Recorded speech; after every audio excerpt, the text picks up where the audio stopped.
All right, Nick Martinelli, you just walked off the floor from practice, your final practice before heading to the Big Ten tournament. What's the feeling, the mood of the team as you guys are entering, and as your coach said earlier this week, just hoping to make a run in the tournament? Yeah, I mean, I definitely think we're very hopeful. Um, just cherishing these last moments together. I've talked to a ton of the guys, it's been a amazing 4 years, and I've been given so many and provided so many opportunities by this program. Just trying to pay it back as well as I could. I know the season hasn't been these past 2 seasons haven't been what they've wanted, but I'm just grateful, and I hope everybody knows that in this building. What emotions do you have going to the United Center? I mean, you're get to play at home some of your last college basketball games. Like that's doesn't get to happen to everyone. Yeah, I mean, I've played a lot of um, basketball games at home, in front of my family. Um, so yeah, it's just been such a blessing, and yeah, I'm excited. I have a decent amount of people coming to support tomorrow, and hopefully we can make a little run here. How many is a decent amount of people? Probably like 10 or 12. Okay. Yeah. So What's your message? You said talking to some of the younger guys, like hoping you know that they are aware of just how appreciative you are of your time there. But like, what is the message knowing that anything can really happen in the month of March? yeah, I mean, my message for these guys has been the same every time we stepped on the court is just to act like a senior. These guys have been propelled into this position where they have to, play a ton of minutes and really, you know, play against older guys, veteran guys in this league, which is not easy at all. I remember being a freshman and just like being so scared. Now I was in for like five minutes, so I couldn't imagine, what type of stress these guys are facing. And yeah, I mean, I just hope that they fight. I obviously am gonna have um, even more of a sense of urgency tomorrow because one of these is my last, unless we can get it done. And yeah, hopefully they have that same urgency tomorrow. You talk about being scared as a freshman, just playing for 5 minutes. I actually want you to go back earlier than that. Originally, when you were committed to Elon, and then you switched to Northwestern, and the thought process you had going into your freshman year. Did you ever expect that you'd be sitting in this position, being a two-time scoring champ, like all eyes are on you, the Big Ten's leading scorer, like all the accolades that you've been a part of? Yeah, I mean, I don't think, no one can really tell where they're going to be in 4 years, but I did know one thing that I was going to keep working my butt off for 4 years. You know, that's a promise that I had to make to myself, because it's not easy. When I got here, man, was it difficult and just even now, still continuing to practice as hard as you can when you've done the same things over and over for 3 years.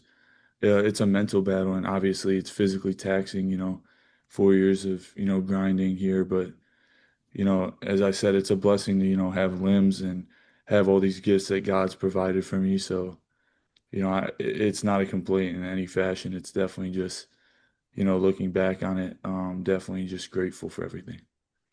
The two-time scoring champ, like everyone talks about it, you just don't see it that often where someone's able to do that more than one season. Have you been able to kind of grasp the magnitude of having that title in back-to-back years?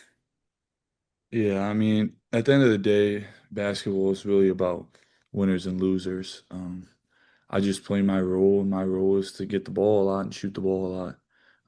And whatever my role would have been, I would have tried to star in it and work my hardest.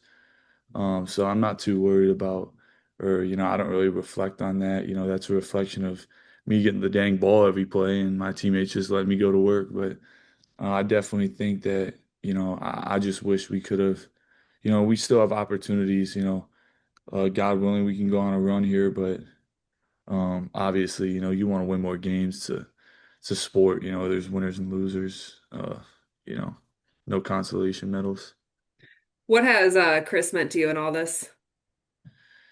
Yeah, I mean, yeah, it's hard to put into words just our relationship. Yeah, I mean, he obviously has been so hard on me, and at the same time, he could really flip the switch and, be that father figure. I'm really close with his son.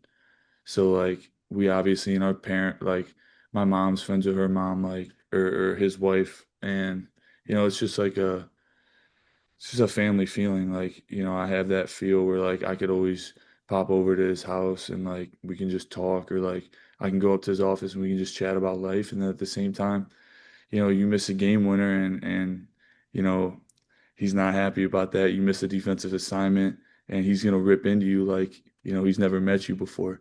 And that's the type of coach that I want to play for is somebody that even though, he knew this year that I was gonna have the role that I was, you know, that I had last year and he still coached me just as hard, honestly, harder than he's ever coached me. Um, and yeah, that's just testament to him. It's hard to he's seen my face for 3 years and he's still continuing to push. You said he acts like he doesn't know you when you miss a game winner, but you've hit the game winners too. So what does he act like when you hit him? Yeah, I mean, definitely a lot happier when I make them, but you know, if the ball's in your hands, you have that responsibility, you hold that responsibility at the end of the day. And if choke at the end of a game, it's not like, obviously I made a couple game winners. That's what everyone talks about, but I've screwed up at the end of games many times. Probably more than I've, succeeded. So yeah, there's definitely like coaching involved. If I had never been coached at the end of a game when I messed up, I probably wouldn't have, succeeded in those certain instances. Well, he said the legacy that you'll leave behind is just how hard you work, your will to win, and he did say that you will go down as one of the all-time greats to ever play at Northwestern. So what does that mean to hear from him? Yeah, I mean, it's great. Yeah, I mean, that's a testament to, the 4 years of work that we put in together and all the teammates that I've had. But as I said, we're very dialed in on whether or not we're going to win games. And these last 2 years are definitely ones that I'm going to have to reflect on and try to improve on. Um, but yeah, I mean, it's a great group to be in. We've had a ton of really good players. Boo, Brooks, all those guys are all in that same category, man. And it's them too. The way that they guided me, the way that they pushed me, kept my spirits high when I was having a bad day, and lifted me up when I was doing well. So those are my guys. What does it mean to you to be a Northwestern Wildcat?